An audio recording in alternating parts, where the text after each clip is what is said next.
भूमंडले सर्वशिरोमणि मुनि समाज के संस्थापक आदि मुनीश्वर योगेश्वर सदगुरुदेव शिव मुनि महाराज की जय।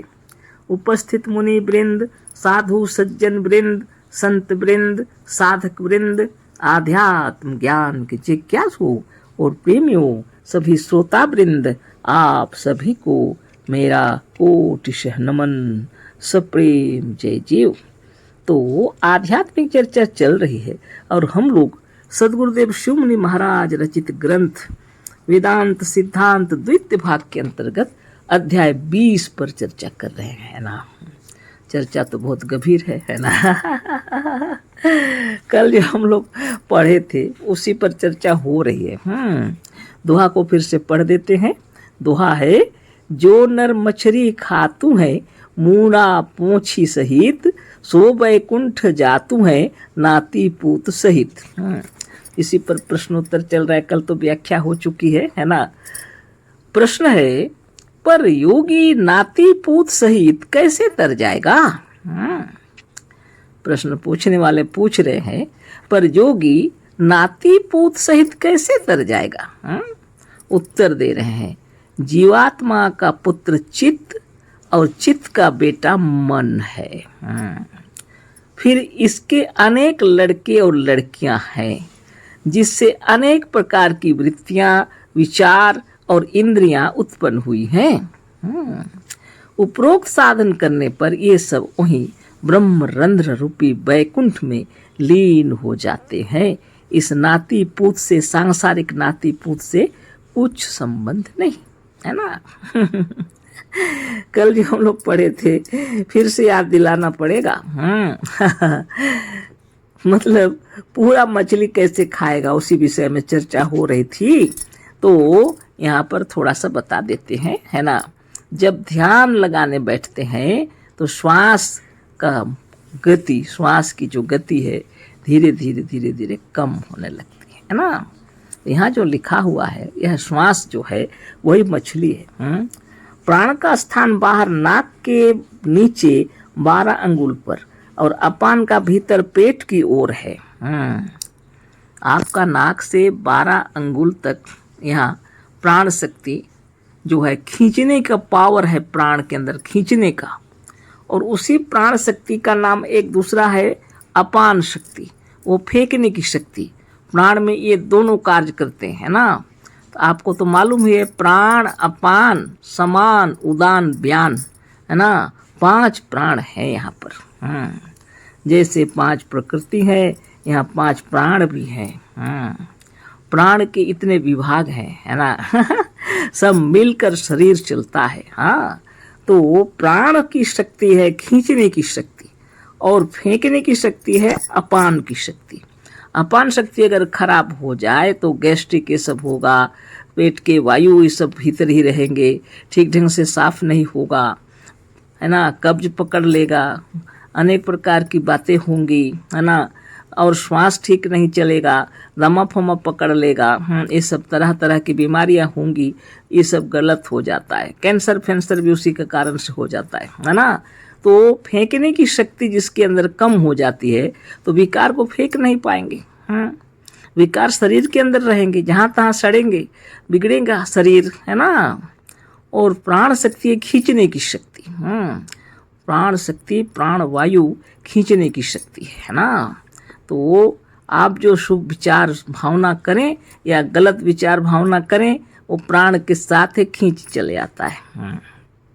अब उस विचार आपके, अब शुद्ध विचार करेंगे कि गलत विचार करेंगे, हाँ, वो तो आपके ऊपर निर्भर करता है। आप अगर शुद्ध विचार करेंगे, शुभ भावना करेंगे, तो शुभ भावना आत्मदेव खींचा के चले आते अपने अंदर।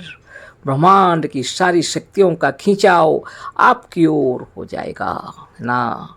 आप अगर कहते हैं हृदय के अंदर में विचार कर रहे हैं, हम हैं हमारे निरोग है, हम सर्वशक्तिमान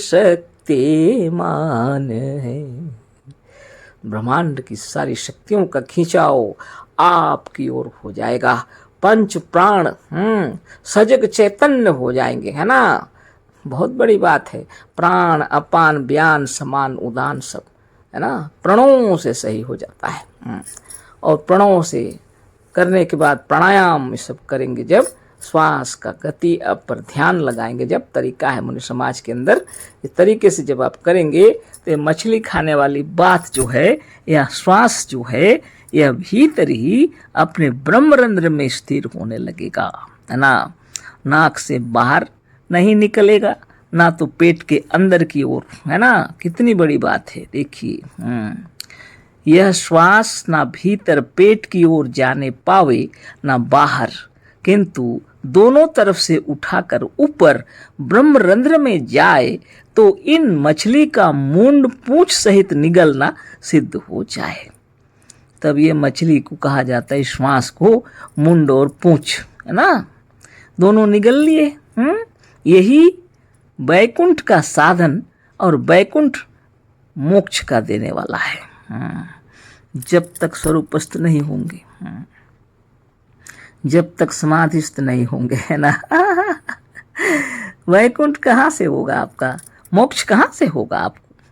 यही बात है। यहाँ प्रश्न पूछने वाले चकित हो गए, पर नाती पोत सहित कैसे भई तरेगा। इसी का उत्तर यहाँ गुरुदेव दे रहे हैं। जीवात्मा का पुत्र है चित्त, चेतना। जीवात्मा, आप जीव है, हम भी जीव हैं।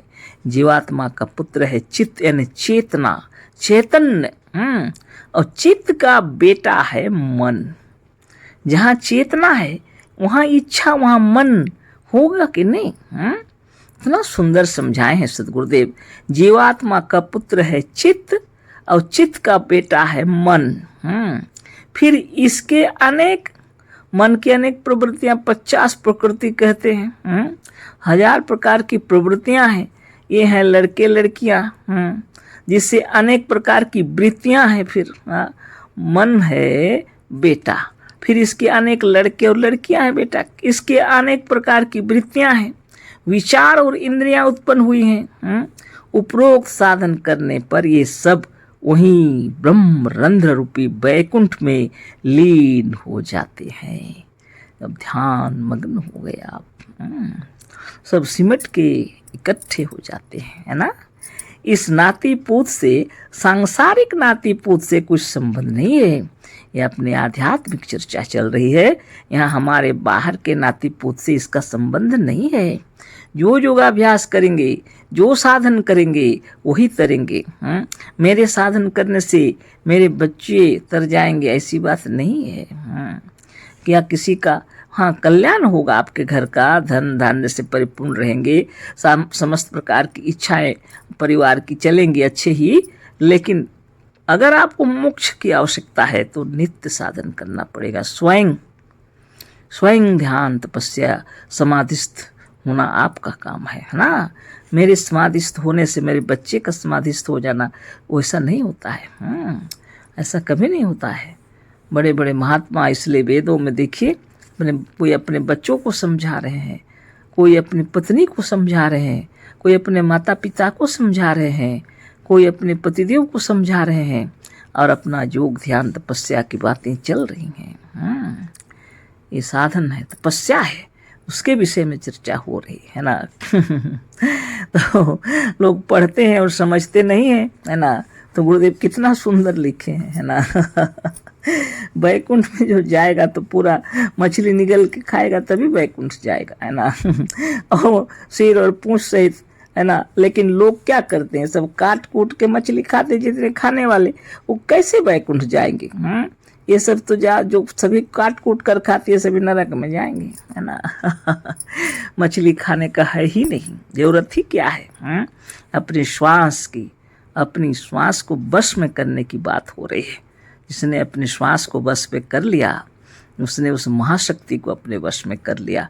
अपनी ही शक्ति है, अपनी ही महाशक्ति है। या प्राण के कोई बाहर कुछ शक्ति नहीं, यह आत्मा की शक्ति है, लेकिन यह बिखरी हुई है। तो अपने वश में करने का ताकत योगियों के अंदर होता है ना। इसी विषय में चर्चा हो रही है। अब आगे फिर पढ़ते हैं। उपरोक्त साधन करने पर ये सब वही ब्रह्मरंध्र रूपी बैकुंठ में लीन हो जाते हैं। इस नाती पूत से, सांसारिक नाती पूत से कोई संबंध नहीं है। यहाँ तक हो गया। नाक के जो दोनों छिद्र हैं उनका नाम इड़ा और पिंगला है। हम लोग के नाक के जो दोनों छिद्र हैं उनके नाम भी ऐसे ही हैं, इड़ा और पिंगला। इसको योगी लोग नदी मानते हैं। इसमें विचरने वाली एक मछली है जिसे श्वास कहते हैं। इड़ा है बाएं नाक से चलने वाली, पिंगला है दाएं नाक से चलने वाली। इस श्वास जो है, इस श्वास को कहते हैं मछली, और नदी क्या है? इड़ा और पिंगला। अब इसके विषय में यहाँ पर है शिव संहिता का, यहाँ पर दिए हुए हैं, सूत्र लिखे हुए हैं। इड़ा ही पिंगला ख्याता वाराणसी तिहोच्यते, वाराणसी तयोर मध्ये विश्वनाथो अत्र भासितः। इड़ा ही भगवती गंगा पिंगला यमुना नदी, शिव संहिता में लिखा हुआ है। इड़ा और पिंगला जो नाड़ी है उसी को वरुणा और असी नदी कहते हैं। देख लीजिए कितने सुंदर तरीके से बतलाया गया है वेदों में, शिव संहिता के अंदर। लोग समझते नहीं, पढ़ते क्या है पता नहीं। तो इड़ा और पिंगला जो नाड़ी है उसी को वरुणा और असी नदी कहते हैं। इन दोनों का जहाँ पर मेल हुआ है उसी को वाराणसी, है ना। वरुणा और असी वाराणसी, है ना। आजकल बनारस कहते हैं। यहाँ पर विश्वनाथ का दर्शन होता है। ये विश्वनाथ कौन है? ये जगत के जो मालिक हैं। आपके अंदर उसका दर्शन होगा। तो वो कौन है फिर? वो विश्वनाथ आप स्वयं हैं। आपके भीतर कौन घुस सकता है? मजाल है कि कोई आपके अंदर घुस जाए, है ना।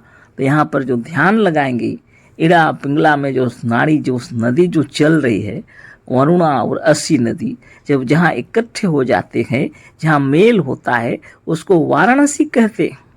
लेकिन लोग तो बाहर की दुनिया में ही जाते हैं ज़्यादातर, अंदर जाने की तो बात ही नहीं है। जहाँ विश्वनाथ का दर्शन होता है तो भीतर कौन देख रहे हैं? बाहर देखने जाते हैं सब। दूसरे श्लोक में इड़ा को गंगा और पिंगला को यमुना नदी कहा है, और दूसरे श्लोक में फिर लिखा हुआ है इड़ा को गंगा और पिंगला को यमुना नदी कहा है। गंगा यमुना इसी को कहते हैं। इन सब श्लोकों से विदित होता है कि योगी लोग इन्हीं नाड़ियों को नदी और श्वास को मछली माने हैं। अब इतना पढ़ने के बाद आपको मालूम होने लगता है कि योगी लोग इसी श्वास की नलियों को नदी, यानी श्वास की नली क्या कहूँ, यानी इड़ा और पिंगला, यानी इसी को गंगा और यमुना भी कहा गया है। तो इनको नदी कहा गया है, और फिर श्वास को मछली। कितनी बड़ी बात है, सोचिए और विचार कीजिए, है ना। अब बहुत सुंदर तरीके से कहा गया। आगे पढ़ते हैं, है ना। तो आगे क्या लिखा है देखते हैं। अब तीसरे श्लोक का अर्थ सुनिए। तीसरा जो श्लोक है, मध्य मांस मीन मुद्रा और मैथुन, इन पंचम मकारों को मोक्षदायी कहा। अब इस श्लोक को भी फिर से पढ़ लेते हैं, है ना। मध्यं मांसंच मीनंच मुद्रा मैथुन मेवच, एते पंचम मकारा शिवमुर मोक्षदा युगे युगे। अब ये है इसका मंत्र। और इसी मंत्र का यहाँ बता रहे हैं सद्गुरुदेव। मध्य, मांस, मीन, मुद्रा और मैथुन, इन पंच मकारों को मोक्षदायी कहा है। इन्हें सबका माँ से अर्थ, माने माँ अक्षर से शुरू हुआ है। मध्य माँ से शुरू हुआ, मांस भी माँ से शुरू हुआ, मीन में भी माँ ही आरंभ में है, मुद्रा में भी माँ है, मैथुन में भी माँ है आरंभ में। ये सब जो है जिह्वा को तालु बीवर में प्रवेश करने को मांस भक्षण कहते हैं। ये पंच मकार वाले मोक्षदायी कहे गए। लेकिन यहाँ लिखा हुआ है जिह्वा को तालु बीवर, तालु से लेकर उधर जो आगे निकल जाए तो छिद्र है, वहाँ जब आप प्रवेश करेंगे तो इसको कहते हैं मांस भक्षण। जिह्वा को। गो कहा गया है इंद्रियों को, जिह्वा भी एक इंद्री है। तो ऐसा करने पर तालू से गिरते हुए जल का पान होता है। अब जीभ को उलट करके ले जाएंगे, अभ्यास करना पड़ता है ना।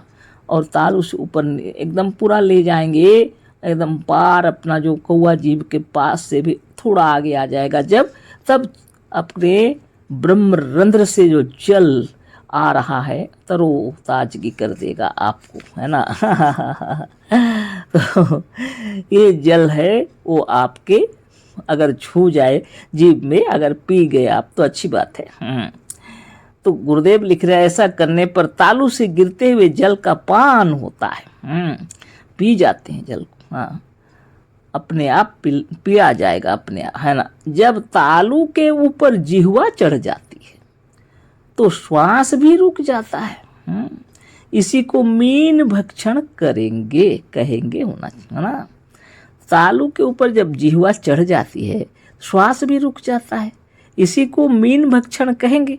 इस प्रकार जब जिह्वा ऊपर को जाकर श्वास को रोकती है उस समय के साधन को खेचरी मुद्रा कहते हैं।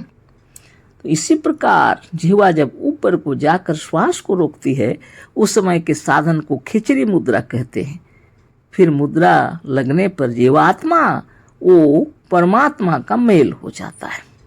तब ये जो मुद्रा लगती है तो जीवात्मा और परमात्मा का मेल हो जाता है। इससे योगी लोग इस अवस्था को मैथुन कहते हैं। इस प्रकार से योगी, वेदांती, शैव व वाम मार्गी इन पंचम मकारों को मोक्षदायी मानते हैं। इन पंच मकारों को मोक्षदायी मानते हैं। ये तो बहुत बड़ी बात हो गई, है ना। तो इस तरह से खेचरी लगाने की बात यहाँ गुरुदेव हम लोग को लिखे हैं। इस समय खेचरी मुद्रा करने की कोई आवश्यकता नहीं। इस विषय के अच्छे गुरु सब जगह नहीं मिल सकते हैं। योग विषय में विकृति का रोकना ही सबसे अधिक कल्याणकारी और सुगम है। इस समय खेचरी इत्यादि के लिए प्रयत्न नहीं करना चाहिए। सदगुरुदेव सोच रहे हम नहीं रहेंगे और ये लोग खिचड़ी लगाते लगाते कहीं गड़बड़ ना कर दे। मना कर दिए हैं गुरुदेव, है ना। सामने गुरु हो अच्छा, उसके पास जाके सीखो। तो अभ्यास बिना किए सब नहीं करना चाहिए। तो ज़्यादा बात हो गई, कल फिर पढ़ेंगे, है ना। बहुत बड़ी बात है, ध्यान लगाते रहिए और कल फिर बातें करेंगे। अशेष धन्यवाद, कोटिशः नमन, सप्रेम जय जीव। सदगुरुदेव शिव मुनि महाराज की जय।